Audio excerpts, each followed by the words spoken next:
slide, they said, hey, we have not thought about this. I said, yeah, that's what we've been thinking, and we plan to do more on this, and this will be exactly something which MDRF will be taking up. If I see a graph of a patient, and I'm just going to show you one, I can tell you whether it's type 1 or type 2 diabetes. This is not in the literature. It's not been described here. And just give you an example of that. Look at this. If you see somebody like this, whose graph is going up and down, it doesn't happen in type 2 diabetes. Type 2 diabetes will get like you saw that second graph.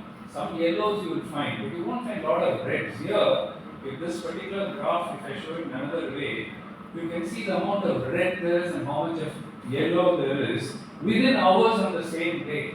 So from low to high, within hours it's going low, it's going high, it's going low, it's going high.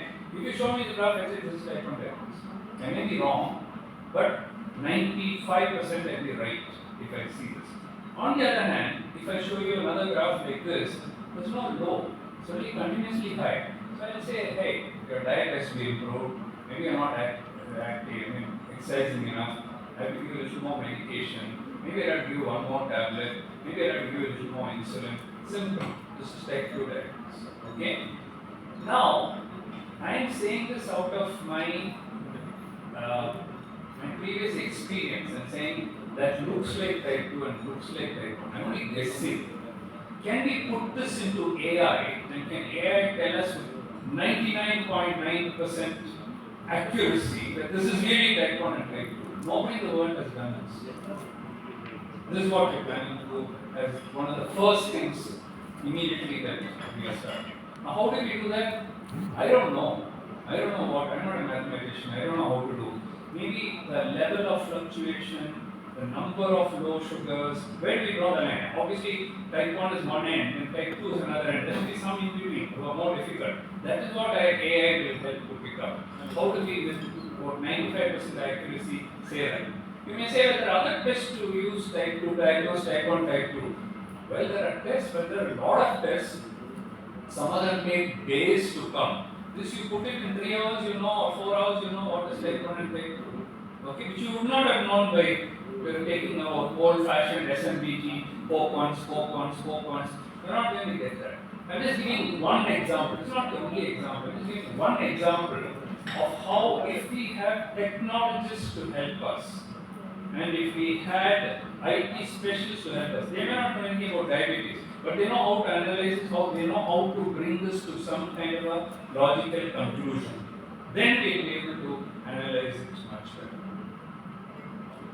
For example, you can see here that this is type 2 diabetes, and you can see the time and range is very good, virtually no hypoglycemia. So, there are other uses of CGM. It need not be only in type 1, type 2, finding out control and all that.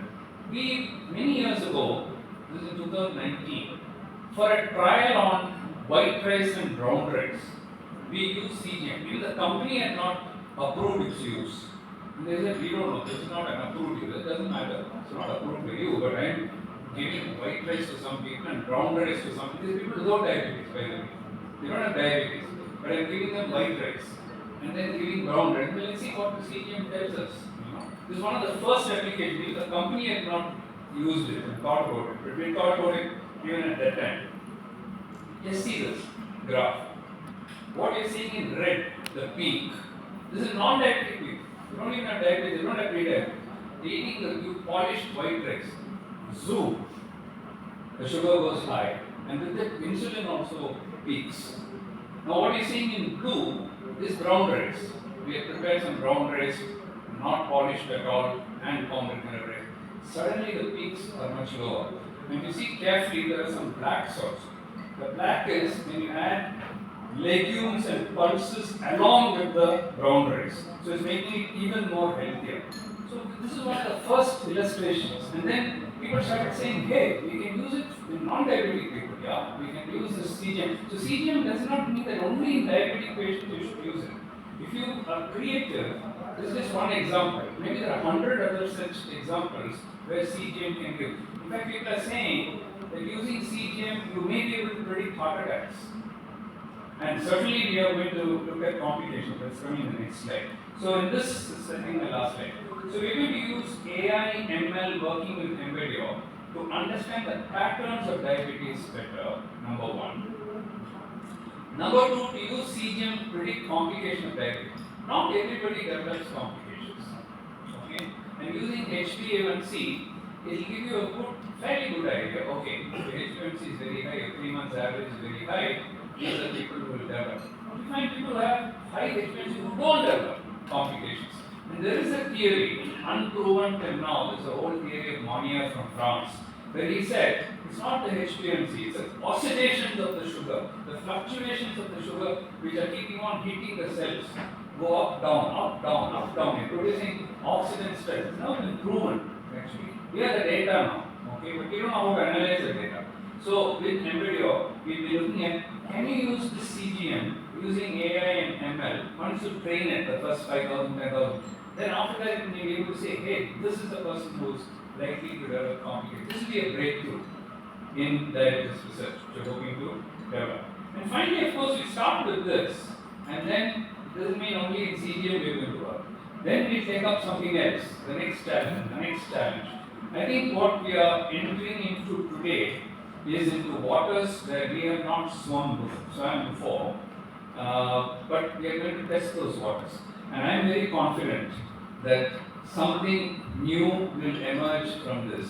And therefore, I think today is a red letter day in the history of diabetes research. I believe this is the first time that AI and ML are going to be officially tested for doing diabetes research. We did some Googling and saw how many people are using it. We use it in small situations like what I showed you, but this kind of an organized approach, I believe, is for the first time.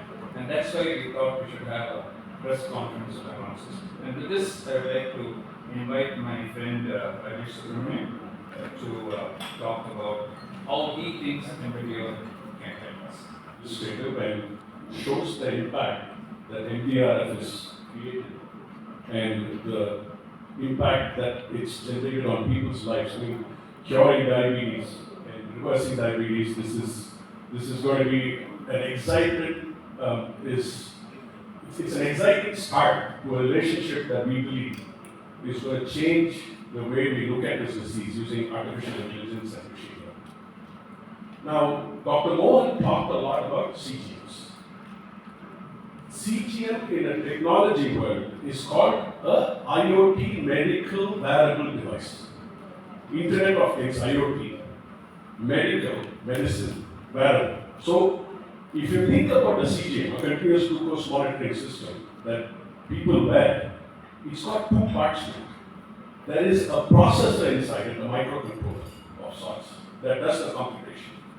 And then there is Bluetooth, Wi-Fi. It uses Bluetooth technology to communicate to the device so it can send the sugar measurements. And then it's got a biology or enzymatic sensor which senses the sugar levels. So it's a combination of multifaceted technology that comes together to give us the ability to read sugar measurements. And with this, I'm going to give you a background on what we do and walk you through our journey.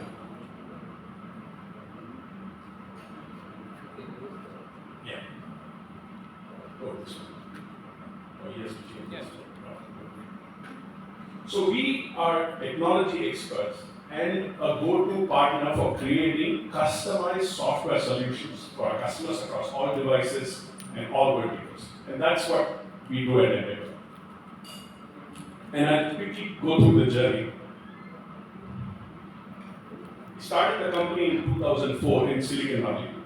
And we actually continued to progress and established our Chennai facility. embedUR India was established in the year 2008. And we have continued to grow throughout these last 8, 9, 10, 11 years. And we've been supporting lots of customers in lots of different verticals, building software across many different industries. So we are a company that's been around for almost 20 years now. This July will mark the 20th year of embedUR. And the industries we serve, multifaceted industries. So we work on smart medical devices, we work on energy meters, mining equipment. What do we do that? We provide the software, we provide the connectivity, we provide the management framework, we provide support, maintenance of the software in different shapes and forms. Where have our customers deployed our software? All across the world. All across the world. This software runs on millions and millions of devices today, where we have developed this for our customers and they are deploying this all across the world, and we continue to support them all across the world. What do we do? So, it was 2 years ago where we said we are working on all these devices, we are working on connectivity, we are working on software. It's time, because everybody was talking about artificial intelligence, everybody was talking about machine learning. So 2 years ago, we almost started a separate group that started focusing on analytics, data, network control, and management, which is basically understanding volumes and volumes of data, trying to interpret them, and creating models around them, and then seeing if we can then use AI to predict what's going to happen in the future. I have to say something. We are now living in a world where I call this the Einstein moment. It is going to transform what is happening today in the field of technology. Is going to transform our lives completely over the next 25 years. We can't even imagine, it's unimaginable. Where this is the first time technology is ahead of what we can even think of doing. Because there's so much technology that you have to come back and figure out how can I use the technology to solve a problem. That's what we're trying to do with CGM data and diabetes. So this is the first partnership that we're embarking on, where we already started using AI/ML for a lot of different customers and applications. And this will be a very interesting joint partnership to make a difference. We are also very proficient in the edge. When I say edge, you can take the CGM as an IoT device, it's on the edge. It has compute power, it does computations, it then communicates. So we have engineers who have knowledge of understanding, collecting, and creating data models, which then can be used to proactively predict what is going to happen. This is our team. We have our VP of Technology and Head of Sales from the US also present today, and we have our Head of Engineering, Director of Engineering from India, and Head of Operations. All of them are present today, and it's a very exciting and proud moment for all of us. And we want to work together. This is a first start. It's a small start, like Dr. Mohan said. But I believe applying what we have learned in terms of edge, machine learning, and artificial intelligence, and combining that with the knowledge of the scientists and all those PhD students that Dr. Mohan mentioned, and getting this data is going to be truly transformative. And we believe this is one of the first, and we only look forward to making a lot of advancements in this area. Thank you.